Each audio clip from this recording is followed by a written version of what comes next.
What is real? How do you define real? You can't jump into cash. Cash is trash. What do? You get out. Brandon Quittem is an entrepreneur, writer, speaker, the communications director at Swan Bitcoin, and passionate Bitcoiner. Included in his writing arsenal are two epic opuses. Bitcoin is the Mycelium of Money, and Bitcoin, Rhythms of History. He started his professional career in enterprise software for Oracle, won the awards, made the monies, got the promotions. His whole life was leading up to these moments. On the outside, it looked like everything was going great, yet on the inside, he wasn't happy. And then he had a mycelium-like thought. He wondered, is this the rest of his life? Welcome to the pod, Brandon. It's great to have you here. Thanks for having me. Looking forward to the conversation. Definitely. You know, I'm kind of curious, just kind of jumping back to your time at Oracle and selling enterprise software. Like, what was that like? And what did you learn, maybe selling enterprise software that you kind of bring to the Bitcoin space or your outlook on economics or how systems and networks work? Yeah, definitely. So I graduated college in 2010, and that was my first job out of school, was selling enterprise software. And I stayed there for about 4 years before leaving and doing other things. But my time there, let's think, a couple of quick points. I would say the first thing that really threw me off was that Oracle is an IT company, right? They serve enterprise customers and they give them technology. And yet the internal technology at Oracle was garbage. And so some of the sales reps were using Salesforce CRM tools to manage their own pipeline, even though Oracle had all kinds of CRM tools. Right. And then you start calling on these large businesses. Like one of my accounts was Verizon for a long time. And you take a look at a company that you think has their stuff together, and yet they make horrible decisions managing their IT year over year. Everything's a Band-Aid, it's short term. And I was sort of disenfranchised or disenchanted, I guess, by the allure of these big companies and what they were meant to do. And if I go back a second, I felt at the time that my whole life was leading up to that, and going through business school and learning these things, and all of a sudden getting the job that I thought I wanted, and it just wasn't as fulfilling as I thought. And so I had a good time there. I paid off my student loans there. I met great people. The stress of a sales environment, I actually performed really well under that environment, and so I did well there. And I just had the flash in my eye of, is this the rest of my life? Is this what I'm going to be doing?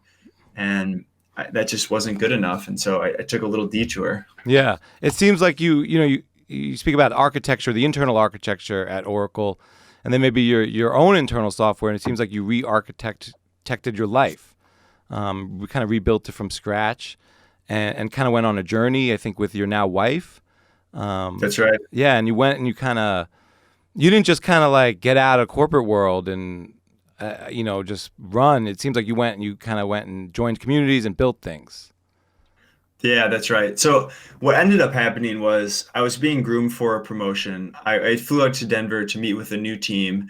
And I sort of had this experience of, I don't want to become these people. Right. It was just the classic sales reps, not polite to the server, infidelity runs rampant in the community, and just all around deeply unhappy people. And so I feel that I'm susceptible to my environment, as most people are. And I could just flash before my eye again, realizing that I was going to become this. And so what ended up happening was I just hit pause. I went through a yoga teacher training here in Minneapolis while staying full time at Oracle. And I sort of had the viewpoint of my future life at Oracle as the trajectory shows. And then you have this other community of people that are radically different. And so that process sort of opened my eyes to, okay, maybe I don't have to do the thing I thought I was meant to do. And it sort of gave me the courage to try something different. And so what you're alluding to then is my wife and I quit our jobs. We met at Oracle selling software, and we quit our jobs and bought a one-way ticket to India a few months later. And so, then we backpacked through Asia for a year. That was in 2014. And all the while there, we were building a wellness business, essentially teaching wellness entrepreneurs like yoga instructors, teaching them business skills. how to build a website, how to market themselves, things like that. Because we're business people who fell into the yoga world, and we noticed that that community is not very good at business. We have the skills. It was a nice match. And so we did that for 3 years, traveling and working, and then bumped into Bitcoin in 2017. And then I realized, okay, this is what I really want to be doing, and more or less, put my foot on the brake for the yoga business stuff. Hired a small team to run it, and then just decided this thing's important here. I'm going to re-architect everything on Bitcoin. Right. And so, if you think about it from the high level, the pendulum swang into the corporate world where I thought I was going, and then I just rebelled against it and did the complete opposite, backpacking hippie for a few years, and then, you meet sort of in the middle, and there's Bitcoin, which I think is a more wholesome synthesis of who I am. I think I'm more suited for that. And so, yeah, it's been a fun ride in Bitcoin land ever since. Right. And mushrooms, I think, have always been a part of your life. From what I read, I think you grew up eating steak and mushrooms. But how did mushrooms become such a lens into the universe? Yeah, good point. So I did grow up eating mushrooms just casually, throw it on your steak. And then it wasn't until I graduated college, I had started experimenting with psychedelic mushrooms. I started foraging and just looking for morel mushrooms, which are common in the United States. And it was through foraging that really kicked it off. It just became, you're just out in the woods, you're hiking around looking for treasure. And that sort of kickstarted an interest here. I started learning about what these things are, found out about Paul Stamets, and started learning about them. And that was maybe 2011 or so that started. And yeah, I carried that with me just as a side project. I'm always studying some weird thing. And it wasn't until, we were living in Bali in 2018, first half of the year, and going to lots of meetups and writing for a crypto publication online, which anyways, forget that part of the story. And then I started putting together the mycelium archetype. And it was actually I first heard about it through Terence McKenna, who had explored the internet through this, comparing it to mycelium as sort of this living, breathing, network-like organism where individual units sort of together create this larger whole, right? The sum is greater than the parts, and the whole network actually displays tendencies that like a living organism might do. And so I had an epiphany that night in Bali, rode my scooter home, and just sat there and wrote, and more or less got probably 80% of the first article down, at least in idea form that day. And 6 months later, I put it into an essay and published it. And yeah, so it sort of merged the two worlds. It's quite shocking that in Bitcoin you can do something like that. As someone who's into a lot of weird stuff, the synthesis of the two and how it's accepted in this community is pretty special. Right. And you can see lots of people in the Bitcoin community sort of pairing whatever you bring to the table, that lens sort of taints your perspective on Bitcoin. But it's also really useful because you have these analogies to sort of draw on previous knowledge bases that people have. And so there's sort of little shortcuts into the Bitcoin ecosystem. At least that's how I see it. Yeah, I thought there was a lot of interesting things going on here. One, I kind of saw, you leaving Oracle and that kind of life and going out and building is kind of like your mycelium, you going underground, you getting distributed, you gaining knowledge, trading, growing, and then you kind of come up with Bitcoin, it seems like maybe that's your spore, I think is the word.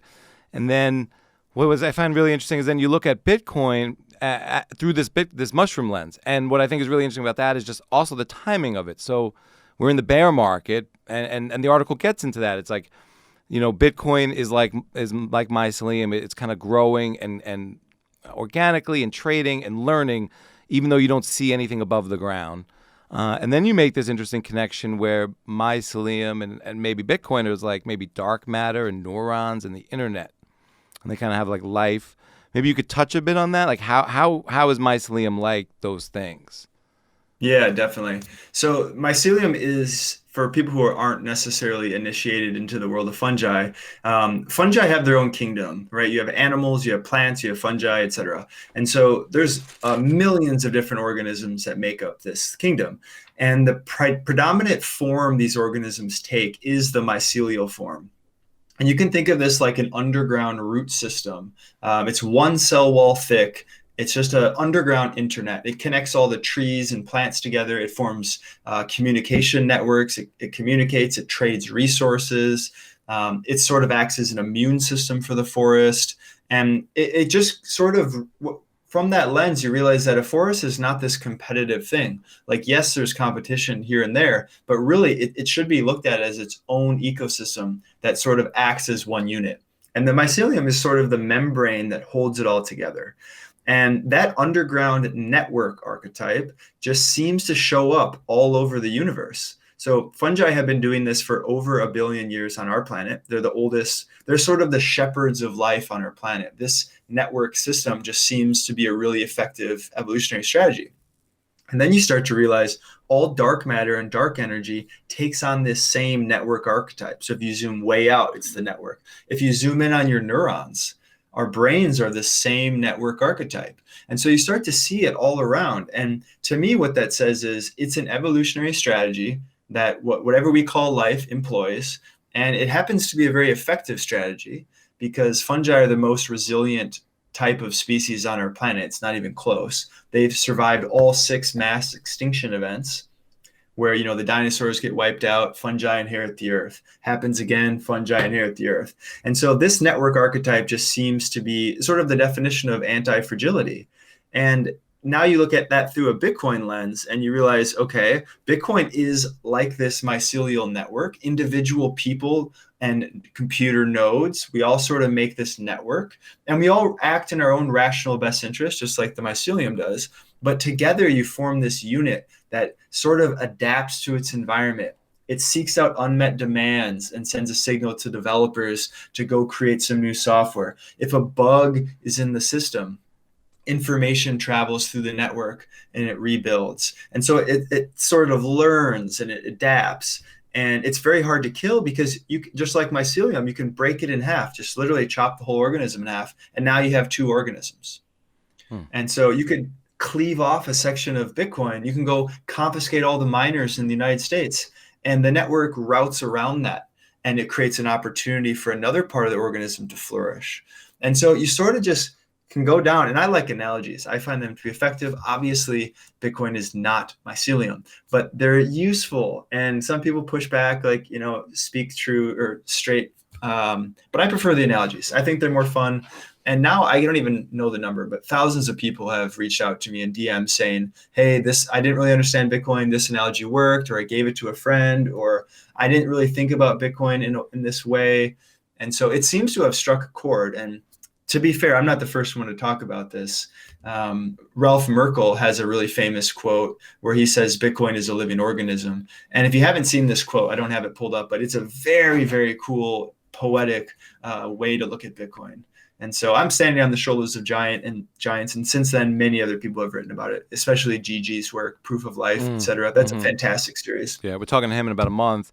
I kind of really dig this whole Bitcoin as a living organism thing. I think it is emergent life form of some kind. I also think, does mycelium make mistakes when it's trading and learning? Does it have, maybe an enzyme that as a casualty? And when the analogy I'm kind of looking for, what I thought a lot about was like the cyber hornets, which maybe aren't making mistakes, but like Ross Ulbricht and Roger Ver, who were in the Bitcoin space and were acting maybe, and they thought in their rational interests, and maybe perpetuating or trying to grow the system. I don't know where their place would be in the analogy, but. Yeah, how I would see that is you can think of the mycelial network in terms of with fungi. Think of it like 1 million individual parts. And that's actually how it operates. It's like this branching, forking, little finger-like tentacles that are each individually exploring their locality. Okay. And let's say one of those forking little branches of mycelium, the edge of the network, let's say it comes across a predator of some sort, another fungus or a bacteria. It sends information through the network to the specialists. The specialist mushroom scientists create a custom enzyme. They're the best chemists on our planet. Create a custom enzyme and then ships it around the network. And then the network learns and grows, and it has essentially a chemical library of different new molecules that it invented for its own benefit to survive. And then you apply that to humans, all of a sudden we start taking compounds from the fungal kingdom. The majority of our medicine comes from fungi because our biology is so similar, and the medicine works for them and just so happens to work for us. So back to the Roger Veres of the world, how I see them would be they're just one tip of the network, and they made a decision they thought was right. Now it seems like the network decided that they were wrong. But that's the deal. There's casualties here, right? It is underground is the most hyper competitive part of all of our ecological systems. It's gruesome down there. And same with Bitcoin. It's pure competition. Yeah. You screw up, you're kicked off the network. No problem. And your reputation matters, and don't gamble with it. Right. I love some of these facts, these fungi fun facts you put in here. Fungi eating rocks is the main reason we have topsoil. Topsoil enables us to grow food. It took fungi over 1 billion years to produce just 18 inches of topsoil that we have today. I didn't even know anything about this, sort of that part in the ecosystem and the time it takes, any of this. I thought that was really interesting. What is horizontal gene transfer, and how is that maybe different from other species or way other networks work? Mm-hmm. Yeah, that's a super interesting point. So let's compare it to vertical gene transfer. And in genetics, this is, mother, father, copulate, create an offspring. That offspring has the genes from the mother and father. So it's a vertical transfer from one generation to the next. And horizontal gene transfer is essentially, let's say there's two fungi in one ecosystem, they're competing. And one fungi says, wow, that other guy, he's doing really well. I wonder why he's so effective in this ecosystem. So the fungi eats the other one or consumes some amount of genetic information. It essentially absorbs from another species that's parallel to it, and then it incorporates that DNA into the species. And so it's kind of, I'm anthropomorphizing here. Obviously, we don't know what the fungi are thinking when they do this, but it seems like a last ditch effort that says, wow, my strategy is not working. I'm going to steal their strategy and hope it works. And now if you compare that to Bitcoin, the analogy I use is that, okay, there's thousands of different cryptocurrencies now. They each make different trade-offs. They're all trying to create features to outcompete Bitcoin. I think the answer is it's futile, but they're going to try. And let's say there's some new technology that's produced, let's say zero knowledge proofs or some sort of privacy tech. Maybe Bitcoin wants to implement that. And so it could also, the Bitcoin mycelial organism could perform horizontal gene transfer and just adopt what that other network uses and bolt it onto Bitcoin. Yeah. You make these broad and excellent points moving through the article, just kind of relating human psychology, hype cycles, and the mushroom method. And you kind of speak to how, again, this was written during the bear market, so I think it's really interesting that, that the mushroom goes through its own cycles. And maybe you could kind of speak to that, like how is that like similar to, kind of Bitcoin cycles and our psychology and how we think about cycles? Yeah, definitely. I think that's a super fun analogy. So, how mycelial organisms live is they're underground, right? They're in that network form. And then when conditions are absolutely perfect, it concentrates its energy right below the surface of the ground, and it produces a mushroom that shoots out of the ground. Okay, that mushroom is like the apple on an apple tree. The real organism's underground, just like the tree is the mycelial form. However, that fruiting body, that mushroom, all it is a reproductive organ.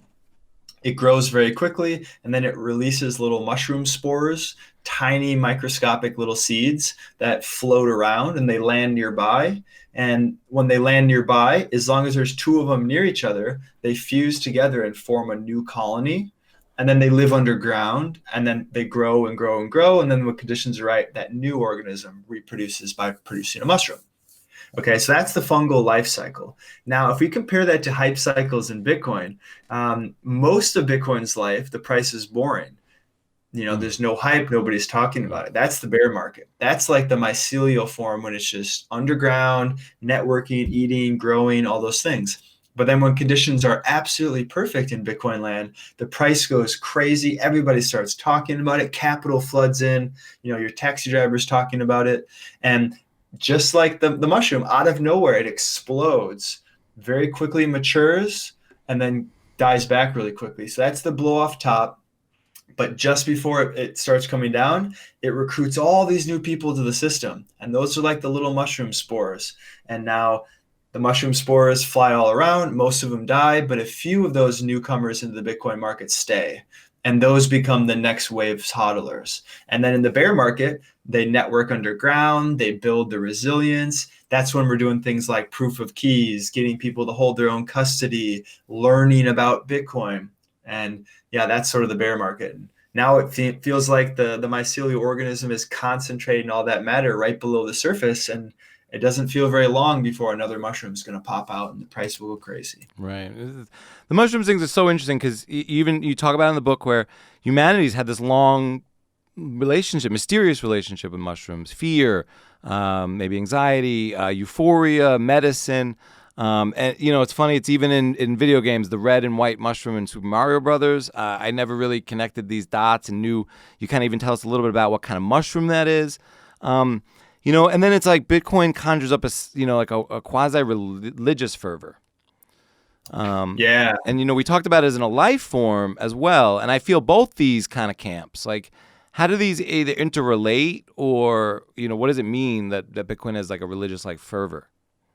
Yeah, definitely. So the Mycelium of Money series is 4 parts. The first part is about mycelium decentralization, essentially establishing it as a fungus. The second one is about the social layer. That's humans interacting with Bitcoin. And you can think of that as humans interacting with mushrooms. And I take sort of a long time scale to go through that one. And what I'm trying to bring up is the fact that humans have had relationships with mushrooms for as long as we can look back in time. And oftentimes that's simple food. They can be used to sharpen your knives. They can be used as medicine. They can be used to transfer embers. They can be used to get you high. They can kill you.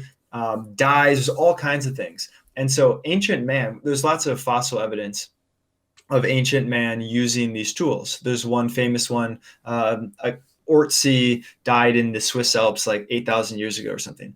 And what he had on him was a necklace with one mushroom, which hardens when it dries out. It's hard. It's so hard it can sharpen steel. And then he had another mushroom that you can store an ember and travel long distances. You can have one ember for 3 to 5 days inside. It's called a tinder conch. Think of it just like a little vessel that keeps a spark alive. And if you think about ancient man, fire is everything. He was crossing the Alps in winter, and of course you need your fire, right? And so what this tells us is that ancient man realized how important these mushrooms were, and they formed a relationship with them. And the humans who formed a relationship with mushrooms outcompeted the others. Then you fast forward, and now you start to have these societies who realize that certain mushrooms get you high. And at low doses, that actually increases your eyesight. And so it makes you a more effective forager if you consume low doses of psilocybin. And higher doses, it creates more of a religious-like experience or a community-like experience. So it would be a bonding thing for the tribe. And higher doses, like I said, is religious experience. You're taking in all kinds of new information. And so there's a theory that that's actually part of why humans evolved to have such large brains, because there's this unexplained period in history where our brains were small. Then all of a sudden our brains exploded. And that's the neofrontal cortex. That's responsible for language, symbolism, higher critical thinking, religious ideas. And so I tease with that idea just a little bit there. And then there's all these examples of different tribes who worship the mushroom in certain ways, or they'd have ceremonies with it or whatever. And Bitcoin's kind of the same way. It's sort of this mysterious thing that people feel like they've discovered something when they find it. You want to evangelize as soon as you, quote, get it. And so there's all kinds of parallels with the religious side. And now some people, we live in a very secular society now. So most people, a lot of people aren't really into religion. That's fine. I'm not either. However, from the religious angle in Bitcoin, people would try to say, oh, you're so religious, you're zealots, you're tribal. That's true, right? That's true. But they try to use that as a bad thing. If I'm investing in a upstart money that is attempting to overthrow the incumbent dollar and all the power that comes with it, I want crazy religious people to defend this network, especially in the early days, because it's like providing cover fire to get Bitcoin through the door. Once it gets to a certain size, it'll become too big to fail. And so the religious community around it is massively, massively important.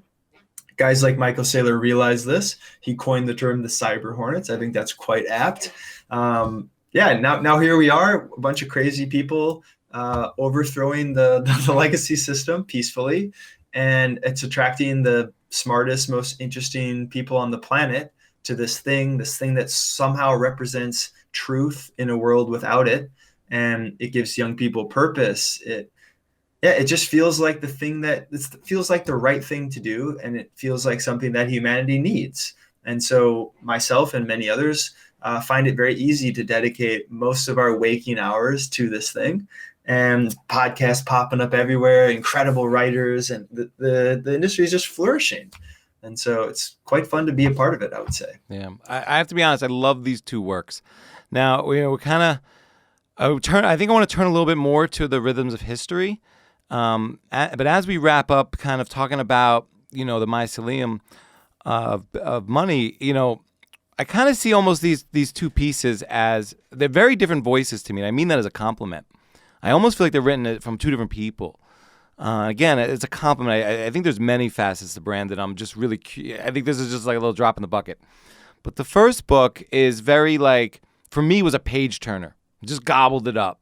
And you put on your website, I love that it's like a 58-minute read. And I probably said maybe I did it in an hour and 15 or an hour and a half, But that to me was a page turner. And the next book, and I think these should be books. But I also feel that they're kind of like we're making our way through a trilogy. So the first one is kind of like, in the great trilogies of the world, and maybe this isn't the greatest trilogy, but like Star Wars, A New Hope, and now we're moving into like with the rhythms of history, The Empire Strikes Back. And we got this kind of greater macro, front that we're dealing with. And, I don't know what the third opus will be. But I really want to turn to the second one. And as we phase into that, you make a point, though, in the Mycelium of Money about Bitcoin kind of getting through the great filter of crypto, and that religious fervor will help it survive. And I see that, but I'm almost like, screw crypto. This is what's going to help us get through the great filter of humanity, right? And so we have this birth of Bitcoin, but now we got this larger context that we're all dealing with, these turnings. And to kind of speak on that, so, you put on the website, the turnings was a 50-minute read. And I think I did it in about 6 hours over 2 days. It was the kind of thing where I read like 3 paragraphs and I had to go for a walk and think about things. And we talk about how we go through time, and time's not maybe just completely circular and maybe not completely linear. I've heard Jewish sages say it's more like a spear, so it's kind of continuing through time, but there's a circular nature to it. But what are these turnings that we're dealing with and let's start from really wide out. Like, what is a 90-year period or a turning? Yeah. So just to comment quick on the great filter. This is just a fantastic framing, I think, both for Bitcoin, and I like what you mentioned with regards to humanity's point here. It might be humanity's point. And so if someone's not aware of what this is, it's essentially asking the question of, if there's so many galaxies and so many planets around the world, why don't we see life around us? Why isn't there spaceships? Why hasn't anyone visited us? Why haven't we even seen any evidence? And the thesis is that as life develops, there becomes these crucibles, these really hard challenges. And most species die out when they hit that challenge. It sort of filters out the species. So maybe there was 1 million humanoid-like species around the world, but they can't ever figure out how to get off their own rock. And so they eventually bomb themselves with nukes, right? That could be a great filter. Or maybe the great filter happened behind us. Maybe it was from single cell to multi-celled organisms. Maybe that's really hard to do. And so there's single cell organisms everywhere, but very few make it past that. And we don't know, but it's nice to think about. Now, if we think about Bitcoin, I call the great filter of cryptocurrencies is the nation state, right? Many people call that the final boss. And so my framing there was, if your cryptocurrency doesn't feasibly stand a chance at surviving a state level attack, then there's absolutely no point to continue, because they'll let you get big and up until the point where it matters, and then they'll squash you. And 99.99999% of cryptocurrencies will not pass this filter. I think Bitcoin's the only one that I feel confident it will. I don't think anything else would at this point. Yeah. And so that's a really important framing. I think Bitcoin will. Now let's transition to the fourth turning. So for context, this is a book written in 96 by two demographers. They spent like 30 or 50 years studying demography, and they realized, wow, there's all these patterns. And why are all these patterns coming up? And so then they put this into a series of books. The Fourth Turning is one of those books. It's sort of like, it's the cliff notes of their book called Generations, which is like an encyclopedia of history and trying to find patterns. And so most people think of time as a linear process, from a worse past to a better future. And that's sort of the culture of the day. You mentioned from the Jewish tradition, they view it as like a spiral or something that goes upward over time. That makes sense. And so that's actually a really good point. Lots of ancient culture had observed cycles in history. And the main one he measured here was called the saeculum or the seculum, which is essentially a long human life, which happens to be between 80 and 90 years. And for whatever reason, every 80 to 90 years, we go through a crisis period. This is typically war. So 80 to 90 years ago, we had World War II. Before that, we had the Civil War. Before that, we had the Revolutionary War. And so why does society have this crisis every 90 years? Okay, you dig in deeper, and all of a sudden you realize that there are very clearly defined stages. In a 90-year period, we go through 4 stages or 4 turnings. You can think of like spring, summer, fall, winter. And they're really a mood. And that mood would allow you to predict how society would respond to a catalyst. That the mood helps you observe it from that way. And why are these moods created, and why are they so observable? Because humans, just the way we emerge through culture and society, we have this repeating pattern of 4 different archetypes: the hero, the prophet, the nomad, the artist. And what happens is, based on the mood at the time when you're born, that will sort of imprint you as a young person. So everyone in the millennial generation, we grew up during the unraveling, and now we're all sort of the same. Then when we grow up, now as this well-defined generation, we start to act based on our upbringing in predictable ways, and we start to imprint history. And then the next generation, they're dealing with all the crap we put on them, and then they do the same thing. And I'll pause there for a second to say that the thesis comes off as something that shouldn't be true. Many smart people bump into it and they go, kind of sounds like a stretch. Like I hear lots of counterexamples in my head. Can we even believe this? And what I would say to those people is that the book itself adds a lot of color. This thesis needs a ton of examples before it really clicks. And I try to summarize it in the essay. But if you are interested and you want to go deeper, I think the book will help solidify these. And now I see this thuns pretty much everywhere. Can't help but observe through this. And so it does seem fundamentally human. And to bring us to present time, we're right in the middle of the fourth turning, which is the crisis period. That's essentially the realization that our institutions are crap. This is our politics. This is our healthcare. This is our governments. This is everything external to the individual. All the institutions are garbage. And then we all of a sudden realize, wow, we really do need these institutions. What if healthcare was good? What if politics was good? And so people have this collective realization that they want to redo it and they want to have good institutions again. And you can look at that as supply and demand of order. Okay. A high supply of order means our institutions are doing well. A low supply of order means our institutions are bad. So we have a low supply of order now, but as you enter the fourth turning, the demand for order is accelerating. It's rising very quickly.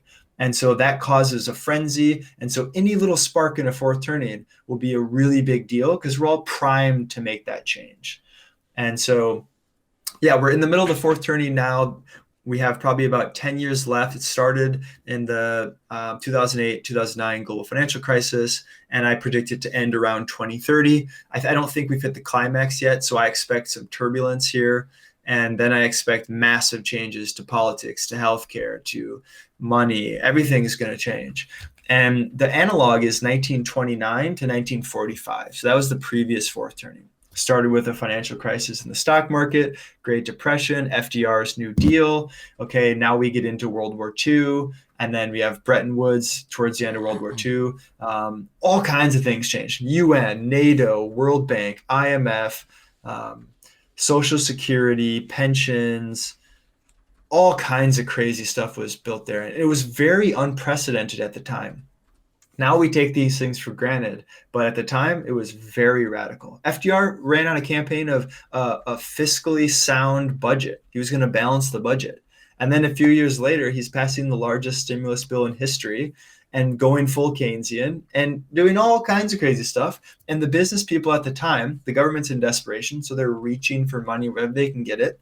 And the business people at the time, okay, they go, okay, we either print a lot of money or they're going to start taking money from the people who have it.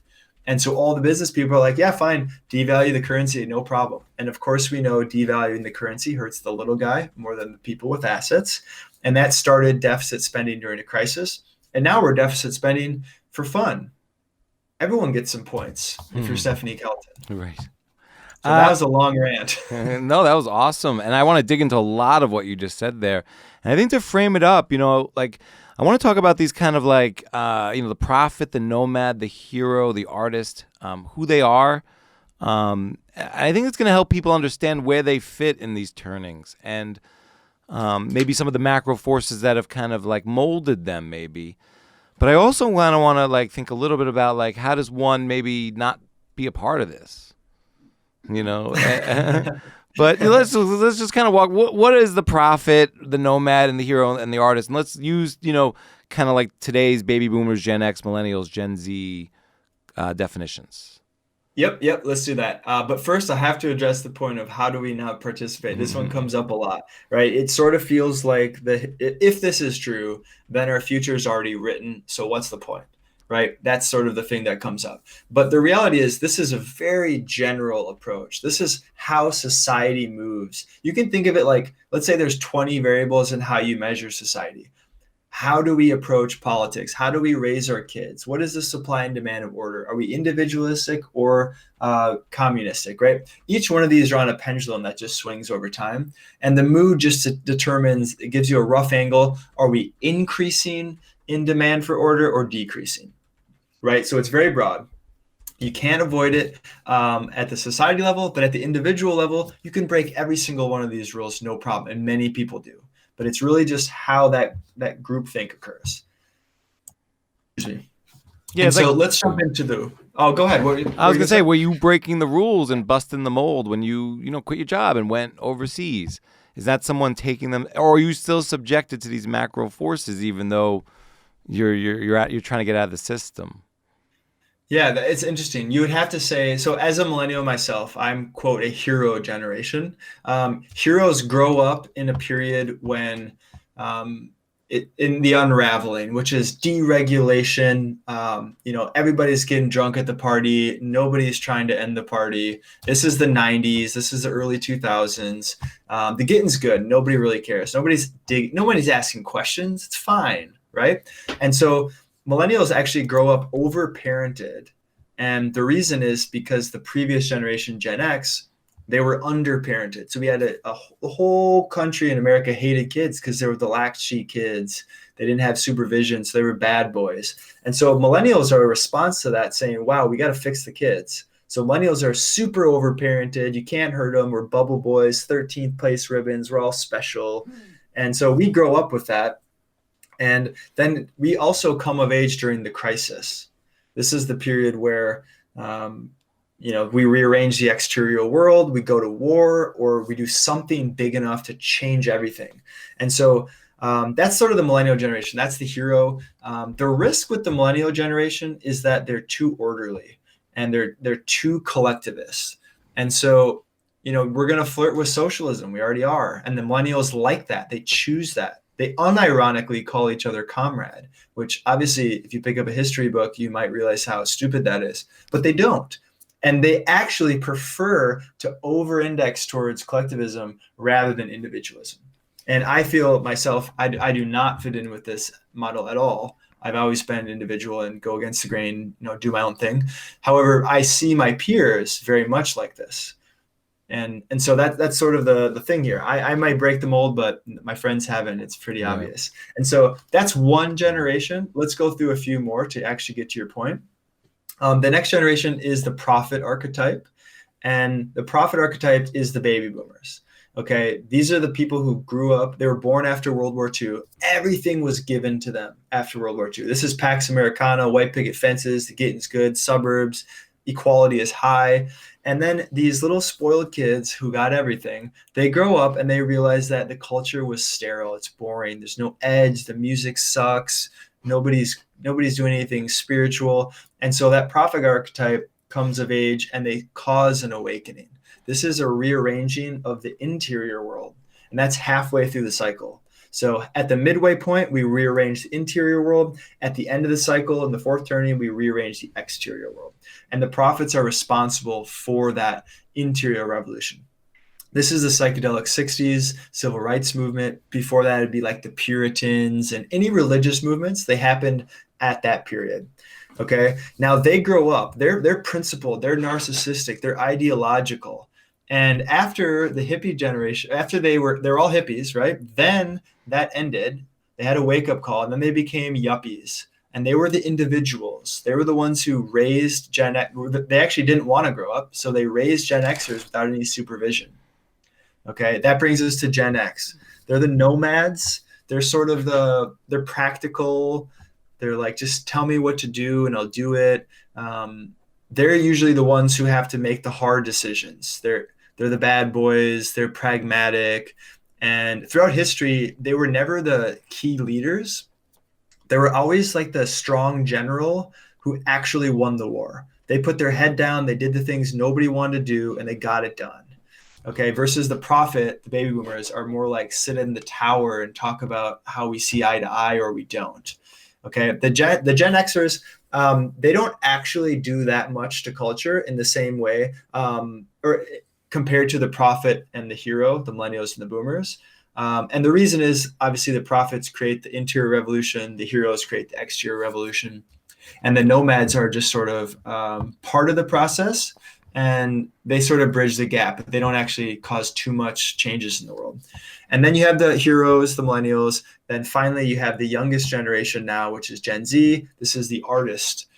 They're caring, they're indecisive, and artists grow up during a crisis. So they're growing up right now. The previous artists were the silent generation. They grew up during the Great Depression, and they didn't want to rock the boat. They were conservative. They were silent, right? They were just in the background.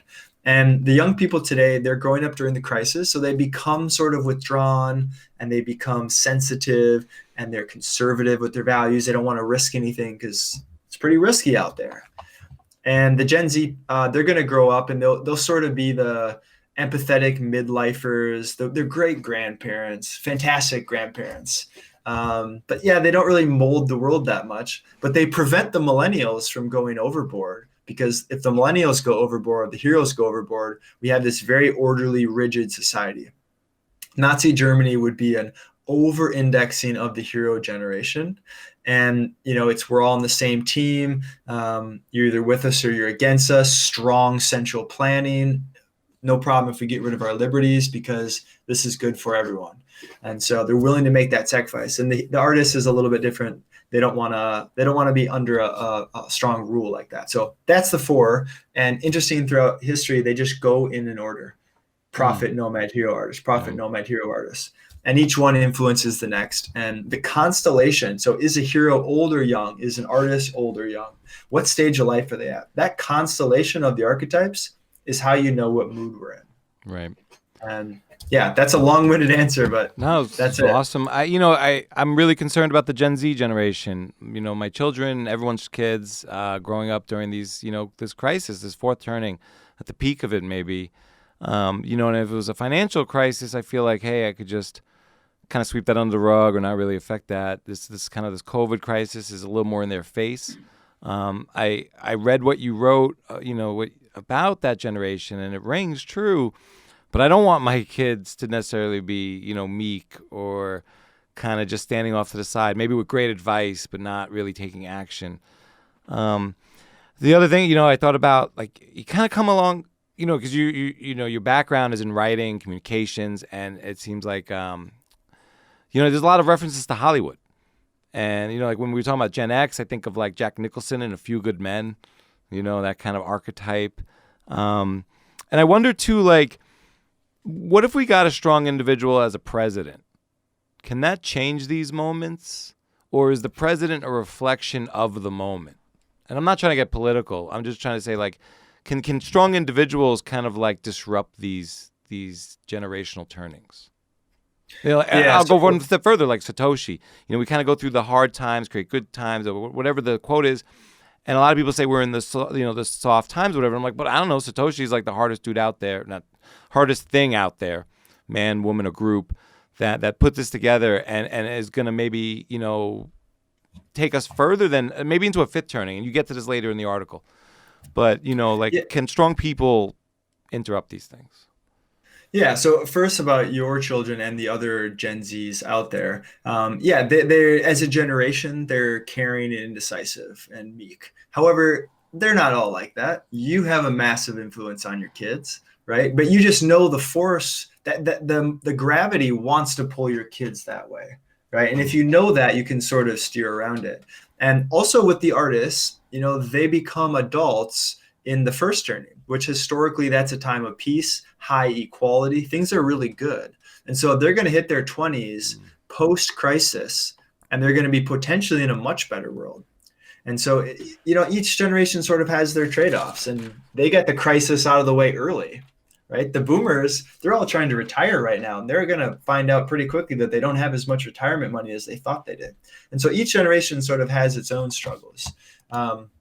Regarding the strong man and the president, that's an interesting point. So in the fourth turning, we have a strong demand for order. And what that usually manifests as is a very strong president. This is the archetypal big man with a stick. He's the alpha male. When times are tough, the biggest, strongest guy gets to make the decision and everyone falls in line. It's very human. And so in a sense, Trump does display this, right? He has bravado, he's loud, he's a bulldog. And so many people say, it's not working. We want a strong president who will just make decisive, bold action. Okay. Now, another thing, interestingly, is during all fourth turn-ins, what ends up happening is there's a gray champion who leads us out of the dark night. And a gray champion is usually an older person who's in a leadership position, usually president of the U.S., and they do the hard things and they rally the troops and they have incredible support from the populace to vote for them. And then that person is the one who sort of makes the hard decisions. And what I don't know is I don't think Trump was our great champion. I don't think Biden will be our great champion. And so maybe the next president is the one that actually takes us out of this. And if that's true, we might have a dark period here for 4 years, right? Because we want our great champion as soon as possible, because that's sort of when the mood shifts and we go, okay, we're rallying around this. We're going to make it happen with this guy. And that's when the change occurs, because you need to get everyone on the same page in order to make these massive changes. And historically, war is the only thing that motivates people to make massive change. Right. All right. We'll get to future presidents. I do have a question around that. But, anatomy of a fourth turning. So where we are now. And you had you wrote, "Welcome to winter, a time of fire and ice. The supply of social order is still falling, but the demand for order is steadily rising. Although not required, fourth turnings historically end with total war." This was one of those moments where I put the book down and went for a long walk, maybe the sixth or seventh walk. And I think about, and you touch on this, I don't think there's as much, you touch on whether COVID is the thing that will bring us together to get us through the turning. And you kind of question whether it's a strong enough moment of unison, and it doesn't seem to unify. And you say war, is usually that thing, but maybe war is not going to happen here now. And I think I agree, because countries are turning inward. They're no longer pillaging outwardly, but I do think it's warlike turning inward on their own. And my latest thought is that the country that does the best job of feasting inward will then take that superpower outward. and that will be Interesting. it's both via cyber war, psychological warfare, and information, disinformation, and misinformation warfare.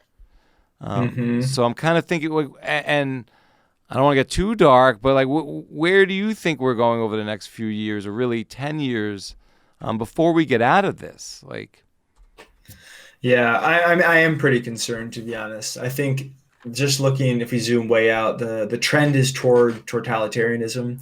And right now, every nation state's playing this game. It's not like we can point to the axis of evil or the rise of Nazi Germany as the quote bad guys. Right now, every single nation is grasping for as much power as possible, almost as if they can't help themselves. And so it is pretty concerning. I'll get to what I think is going to happen, but before that, let's do a sort of a morphology of a crisis. What are the stages in each 22-year fourth turning period? So all fourth turnings start with a catalyst, and this is a defining moment. It's very clearly a before and an after moment, and this would be the 08-09 global financial crisis, right? 2000, after the dot-com leading up to 08, not much had changed all through the 90s up to 08. And then all of a sudden, everything changed in 08. This is Occupy Wall Street. You see the Obama runs on hope and change, right? Prior to that, it's like, let's keep doing what we're doing. After 08, it's we got to make a change. And so that was the catalyst. Then there's a regeneracy period. And that's sort of realizing that, okay, times have changed. Now there's a new force, a counter entropy that sort of gets people involved and active. And this is things like Bernie Sanders, rise of democratic socialism, social justice warriors, this whole new counterculture to the previous culture. This is mostly led by the populist left. That's sort of leading the culture of the day. That's sort of, they define the rules of engagement from a culture standpoint. And I would say that around 2012, I would probably say we were firmly in that. Then the next point is the climax. This is the big one. This is bombs being dropped on Pearl Harbor. This is Paul Revere, shots heard around the world, rallying the troops. This is the Civil War, et cetera. And so, typically, I guess in March, I thought the climax was going to be COVID. I thought it was going to be this big thing. It sucks. Everyone rallies together and we get through it. And that sort of marks the climax. But now, and like you already alluded to, I think it's actually just ripping us apart. It's become this hyper politicized thing. I don't even know what's going on there. It just feels like a power grab at this point. And so I think it's just going to be fuel that leads to a larger crisis. And typical in fourth turning, it's not like there's one thing and everything's normal. Like one small crisis leads to another crisis, which leads to another crisis until the whole thing topples over. And so I see COVID as sort of the starting point. We're ramping up towards the real climax. And after the climax, there's a resolution period where we sort of, the scores have been set and we sort of rearrange all the pieces and we sort of start on a new path. But how is this going to play out? Like, I think there's four things. One, it could be COVID. I don't think so. I don't think it's big enough. We could have total war, but it seems like no one's in the mood for total war. However, maybe in the next 5 years, we have these new central bank digital currencies. China's trying to assert their dominance. Maybe China oversteps their bounds in the US and China get into a little tangle. That's possible. It could also be a black swan event, something unpredictable, terrorism, some sort of weird hack that causes something to happen or whatever, or it could be civil war. And sadly, I think that this is the most likely.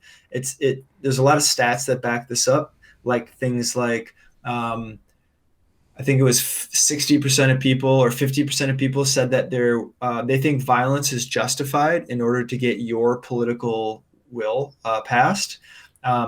25 or 26% of people said that they're willing to have their state peacefully secede from the United States. And so there's all these little metrics, the divide between the cities and the rural people, individualists versus collectivists. There's all these tension points. They're getting worse. They're not getting better. And the politicians are actually using this to their own advantage. And you combine it with the media, everything's feeding on this division. And what's scary is that all it takes is one little spark and you could see some really, really nasty stuff around our country. Now, it will not be a north versus south clearly defined thing. It will be this confusing quagmire of you don't know who's who. You have this separatist over there and the group over there and weird flag this and that. Martial law, transportation's bad, food's disrupted, just a general feeling of unsettledness. And various people will be freedom fighters and whatever that looks like, and sort of weird militias kind of around. And so that's what I sadly think is the most likely. I hope we don't reach that. And you mentioned Bitcoin as the fifth turning. So I do think there's a chance here. Bitcoin is unique. It sort of serves as an institution.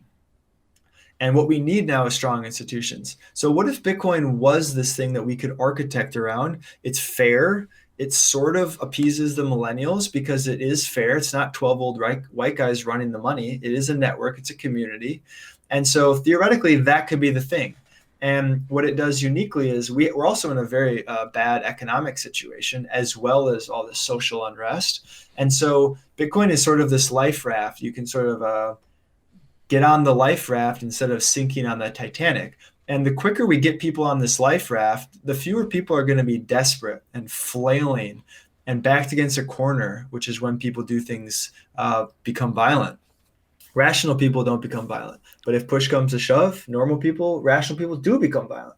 And so I think Bitcoin, both at the individual level, because you don't have to go down with the ship financially, and at the society level, whether that's a corporation protecting their purchasing power, whether that's Iran getting around sanctions and monetizing their energy assets in order to pay for imports in Bitcoin because the US doesn't let them play in the financial system, or another nation that might just want to not be under a dollar hegemony, or their country is going bad and they have nothing to lose, so they just YOLO into Bitcoin. I think all these things reduce the amount of suffering and reduce the amount of people getting desperate. And so I'm optimistic that Bitcoin could actually be the institution we need right now. Bitcoin as an institution makes me think of Nick Szabo's article or his piece, on social scalability. And I thought that was fascinating. And kind of let's look at social media though. And I'm curious if you think of social media as a force for good or not. And let's start with, the notion or stipulate that social media decentralizes information and news and communications, and that's been a force for good. I think that's kind of clear to a certain extent. I mean, there's some negative externalities. But let's look at this question through maybe like the 2024 presidential election. And I'll frame it like this. So like social media, I think eventually will get kind of compromised in the way, not that the three networks, ABC, NBC, CBS, were compromised, but that they were centralized. You got one narrative. The country was kind of feasting on one thing, one water cooler conversation. Social media is that now, but you're really talking about two algorithms, right? So let's look at 2024. And what if the election was like Jack Dorsey versus Mark Zuckerberg? That could totally happen. It seems like we're in a situation where the most popular person wins, right? And I think Trump sort of he expanded the Overton window, meaning what's the conversation that we're comfortable having, right? People think we have this choice. We can choose anyone can be president. Not really. There's this extremely narrow band between the left and the right, and that's who we're actually voting on. But Trump's sort of this external figure that didn't really fit in the band, and he showed that it was possible to sort of strong arm your way in without playing by the traditional rules. And so I think going forward, I mean, Joe Biden's obviously a president of the 90s. He doesn't represent anything new or forward leaning or of this new paradigm. But I think 2024, like you mentioned, Dorsey versus Zuckerberg, I think that type of thing is possible. Like the tech companies are becoming more powerful than most countries. They're now starting to, play the game with the big boys. They want to launch Libra. They got kind of put in their place with that, but they're getting old now. They're getting powerful. And so I think that's very real. I think you mentioned the quote algorithm. And I think we're going to see a lot more algorithms running our lives. They already do, but it's going to get way more sophisticated, especially when you see these central bank digital currencies being released. What that does is it gives, well, the Fed and the government already are merging. So central banks and states are the same from now on. We're just accepting that. And what they're going to do is give us all central bank digital currency. So our phone is our money. Maybe they'll try to put chips in us, hopefully not. But what it does is it gives them granular control over individuals in the economy. They can say, you have too much money on the sideline. I'm going to give you 10% negative interest rates until you put that money to work. Then they can give your kid who's a student maybe 5% interest to encourage savings. And so that just is too much power for the state. And the central banking class loves it. They think that they're the smartest guys in the room, and they think that they can manage an economy from the ivory tower. When in reality, economies are complex beasts that no one can manage. And so Bitcoin is sort of saying, we don't want humans to politicize the money. We know where that gets us. It works for a short period of time, then it gets corrupted, then we suffer. And so Bitcoin is trying to be the 1,000-year institution, the non-politicized monetary base, which we can then architect around. And so I have no clue what 2024 will bring. What I would say is forget everything you thought. Don't look backwards. Like, anything is on the table looking forward. And so in this period of high volatility, I think it's smart for individuals to really do some assessment on your own life, where your vulnerabilities, minimize your downside risk, essentially make yourself and your family anti-fragile so that in the worst case scenario, you're protected. And that could be things like owning a second passport, owning Bitcoin, having a second job, not be over leveraged with debt, all these different things. Minimize your downside risk and just plan ahead. And so, yeah, it's too hard to say, but it will be volatile. And I think increasingly so for at least 5 years. Right. I think best case scenario for 2024 and the battle the country really wants to have is Andrew Yang versus Cynthia Loomis. I think that would be stellar. In terms of the Civil War, and if you compare the American project to like maybe a network, and then you have the Bitcoin network. Is the American project or the American network important? And would a civil war, a hard fork, be a positive thing for America, the American project, in the world? Yeah, that's an interesting question. I would say that the American experiment is founded on principles that were way ahead of their time and very clearly the best strategy for organizing at the time. What I don't know is, do we need these epically strong central states anymore? And I'm going to draw on the sovereign individual thesis a little bit here, which is that for the Industrial Revolution period, more or less, whoever had the biggest army was the leader in the world. Previously, this was the Navy. Like, the sun never sets on the British Empire because they had the strongest Navy. Then it became America's world after World War II. We've got nukes and aircraft carriers guarding the oceans.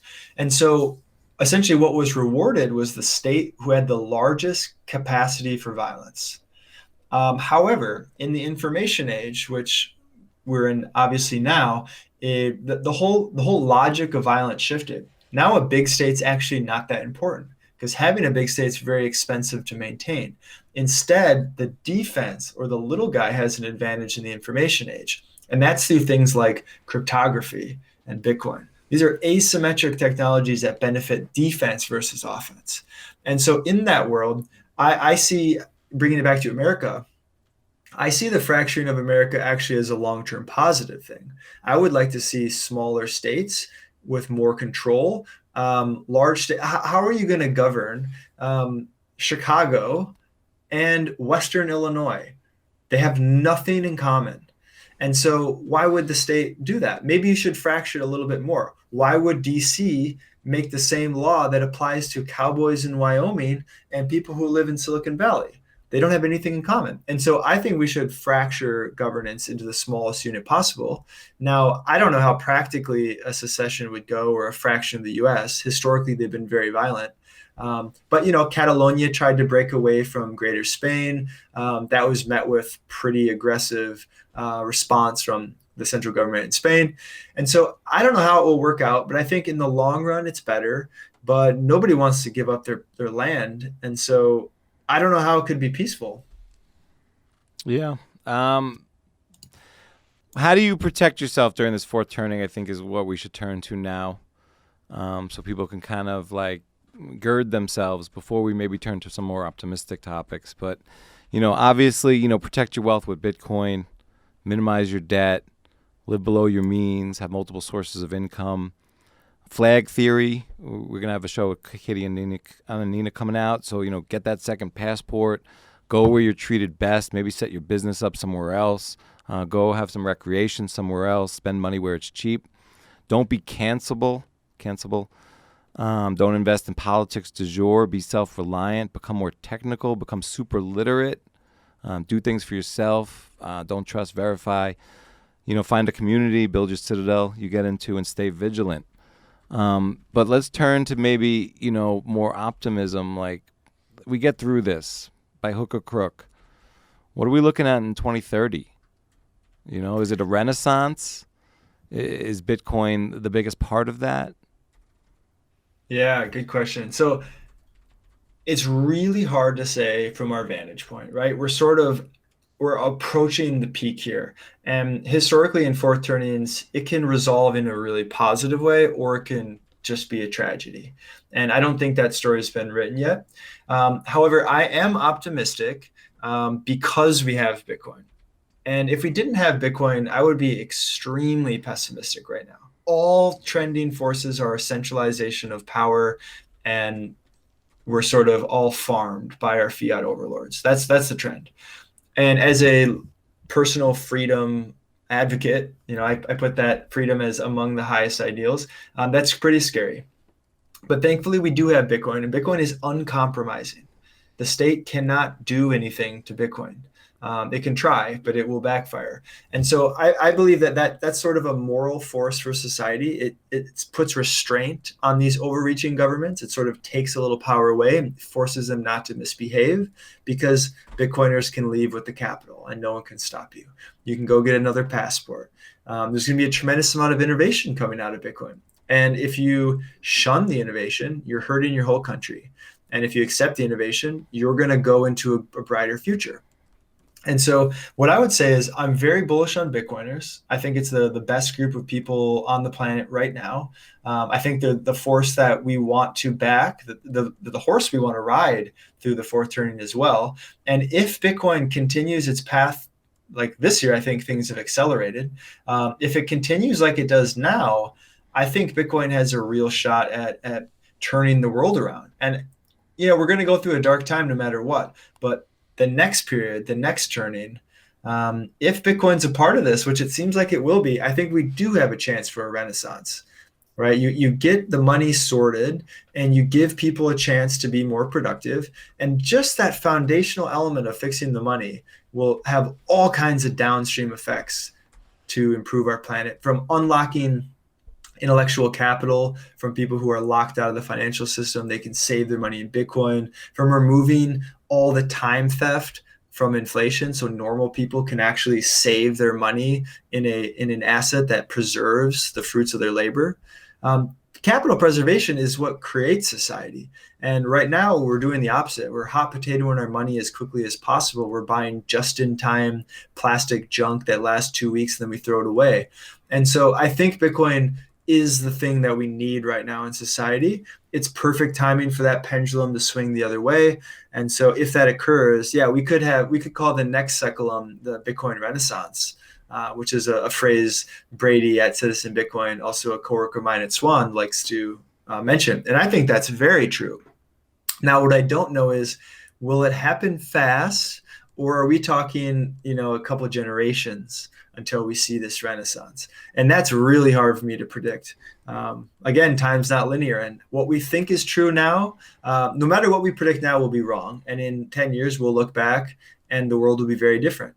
And so, again, I don't think it's predictable, but keep fighting for Bitcoin. That's the only thing I can think of that keeps me sane during the process. And it's like Nick Carter said, we're building the cathedral one brick at a time, and we might not even be alive by the time it's complete. And I think that pursuit, that something greater than ourselves, that's a force that's needed right now.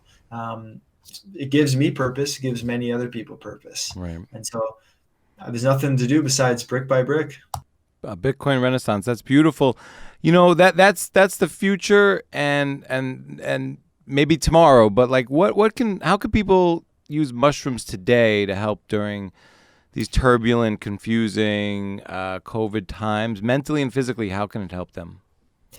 Yeah, so the mushroom kingdom the fungal kingdom is very diverse. There's lots of ways mushrooms can help. They're good for your yard. They're good for healing the environment. They're good for cleaning up pollution. NASA's building or experimenting with mycelium to grow moon bases. You can train the mycelium to create the shape you want, and mycelium can actually block radiation. So I see it emerging with space travel. Mycelium is really going to be useful for colonizing Mars. Probably start with the moon. So that's a couple ideas. Now, at the personal level, this can be through supplements to improve your health. And so mushrooms are, the molecules in them are considered adaptogens, which is, you can think of it like it gives your body whatever it needs. If you're too stressed, it'll help with that. If you have too much inflammation, it will help with that. If you have not enough inflammation, it will help with that. They help your body find homeostasis or equilibrium in the body. They're great for your immune system. They're great for your sleep. They're great for your mind. They're great for your body. And so I would recommend everyone should be taking a mushroom multivitamin. Just a broad spectrum capsule of mushrooms that tastes fine. It's not too expensive, and it really helps your body deal with stress and stay healthy. Most people claim these are miracle drugs. I tend to be in that camp. However, the science is just catching up. And so in general, studying health is hard. So you're not going to find the hardest hitting science on mushrooms yet, but certain compounds like lion's mane has been shown to improve dementia and Alzheimer's. Very clearly, massive results there. Other ones help with cancer. Other ones help with physical fitness, etc. And then there's another whole compound of mushrooms, the psychedelic mushrooms. They contain a molecule called psilocybin, which is very similar to one of our neurotransmitters, serotonin, which regulates mood and several different things in our day-to-day life. And the psilocybin mushrooms are very interesting because they provide they're great tools for healing and introspection and exploration. And I feel very strongly about these compounds because they've benefited me in my personal life and thousands and thousands and thousands of other people. And they're starting to become legalized around the US. And so what we're going to see is psilocybin therapy centers. Just like you'd go see a therapist, or you'd go on a retreat, or you'd, in previous times you'd go on a religious quest, or you go see the temple or whatever. These things are going to pop up, and they're going to be like nature retreats that also involve eating some psilocybin mushrooms. And so I'm very optimistic about that. The world needs this type of healing. Also, people are microdosing these things as sort of a mood enhancer or a creativity booster. That's also very effective. But they are legal. They're not for everyone. Treat these things with respect. And so disclaimer. Do your own research. Don't trust, verify, all those things apply here. But they are very, very important right now. They're also criminally understudied. And so if you're a budding young person and you're curious about this stuff, go into mycology. There's, 20 Nobel Prizes in mycology yet to be unlocked. It will help us in all of our future challenges and in tons that we have right now. So that's going to be a big one. Awesome. In terms of doing your own research, you had the great article that you put out on your favorite podcast. There's a lot of homework. I'm trying to dig my way through that. But I want you to be able to highlight maybe 3 of your favorite non-Bitcoin podcasts. We want people to come to Bitcoin. Well, we got to go somewhere else sometimes and see what other people are talking about. What are some of the best podcasts that you've heard outside of Bitcoin? Yeah, good question. Lately, The Portal by Eric Weinstein has been one of my favorites. He hasn't been publishing as much the last 6 months or so, but his whole catalog is amazing. And he sort of has the hard conversations that need to be had, and he doesn't play by the politically correct rules. And he would be part of the, quote, intellectual dark web, if you've heard of that one. Very, very heavy, deep conversations. I learned so much. I have to look up tons of words. That's one. I like his one with Peter Thiel is great. Amazing episode. Yeah. I just feel like, that was an amazing eye-opening episode, but later on, especially when he talks to his brother, which were very interesting episodes, they just kind of beat around the bush with Bitcoin a little bit, or what the root of the problem, and you hear it a little bit on Twitter. But I didn't mean to cut you off. You were jumping into Jordan Peterson. No, that's okay. I think you brought up a really good point, and that is Eric Weinstein observes the problem correctly. He's diagnosed the problem, but he does not understand the solution, and it's staring at him in the face. So Yeah. I'm optimistic that some Bitcoiners will get on there. Another podcast outside of Bitcoin that's really nice is the Santa Fe Institute's podcast called Complexity. And it's about complexity theory and complex systems, and it sort of blurs science with data, with studying complex systems. And Bitcoin is a complex system. And you sort of blur a lot. My favorite episodes are the ones that blur biology and ecology with economics, or you blur these things with how human civilizations grow and what scaling principles can we take from all human civilizations. And so that one's pretty mind-bending. I think that topic alone is underrated, and I'm just dipping my toes in, so I'm no expert there. That's two. Let's see. I'm just flipping out my phone right now looking. I like Hidden Forces as well with Dimitri Kofinas. I don't like all his episodes, but I think it's a very good one. I've learned a lot from that podcast. He brings out interesting guests and introduces me to new things. And then my throwaway would be Rogan, because I've been listening to it for 10 years, and I would say I've sourced more new threads to tease out new ideas from that over any other podcast, but I've also probably listened to the most episodes. Right. I do want to say, I want to make it clear that, I didn't, not talking about Swan wasn't an omission. You guys are building a powerhouse team there. We did have Jan Pritzker on for number 2, Inventing Bitcoin, Building Swan, and Leaving Russia. We did have Andrew Estrin on number 14, In Bitcoin We Trust, when we started to turn the show towards, a more positive outlook on 2020 and what we can kind of have trust and faith in. We spoke to Bitcoin Rabbi a week ago, and that's going to come out soon. And we do have Corey Clipston coming on tomorrow, where we're going to talk all things Swan and Bitcoin TV. So I don't want you to think that we were omitting that. I really wanted to focus on your work. And just like with those other guys, they all had things besides Swan to talk about, which is why we invited them on the show. But you guys are really building quite the dynamic team. I think of you as the secret ninja now. And I think Corey's like just a straight up ninja, and we're going to try to figure him out tomorrow. So I do want to thank Brandon Quittem for coming on the pod and bringing his superpower of taking complex information and turning it into simple, actionable intelligence. I'll turn it to you for the parting words, if you have anything else to say, and also let everyone know where they could find you. Definitely. So first of all, thanks for having me on. Really enjoyed the conversation. Obviously, you prepared, and I appreciate that. I think we got a lot of fun things out through those two different threads. You wove them together nicely. So I had a nice time. Appreciate that. Yeah. Regarding Swan, no problem. Corey will do a better job describing it anyways. But I do have to shill it. We're building a great team. The customers are growing fast, and it's extremely exciting to be a part of that team. I genuinely am friends with everyone. I will be friends with everyone on that team for a long time. And so, it's a nice alignment to build Bitcoin or build a company on the backs of Bitcoin, which, how could I ask for something cooler than that? Yeah. And if you're not familiar with Swan, it's just a auto DCA tool. So connect your bank account, set your plan, $50 a week, $100 a month, whatever you want to do, and set it and forget it. We auto buy the Bitcoin for you, and then you can auto withdraw into your cold storage. Yeah. So sort of just the humble stack sats platform. We also can handle high volume, but I like to think of it as just like a normal person's way to buy Bitcoin. It's the right way to buy Bitcoin. Yeah. You can find me on Twitter. That's probably the best. My handle is @bquittem. BQUITTEM. If any of this resonated with you, I'd love to chat. My DMs are always open. And yeah, let's do this thing. Yeah, man, this has been so great and dope. I really appreciate it, man. Thanks so much. Peace. Brandon Quittem, the ultimate fun guy, right here on the Bitcoin Matrix podcast. And thank you for listening. If you dig the chats, vote with those thumbs and press 5 stars in that app. That's the best way to get the pod out so we can keep pumping out philosophical, insightful conversations about Bitcoin. This is Cedric. Peace.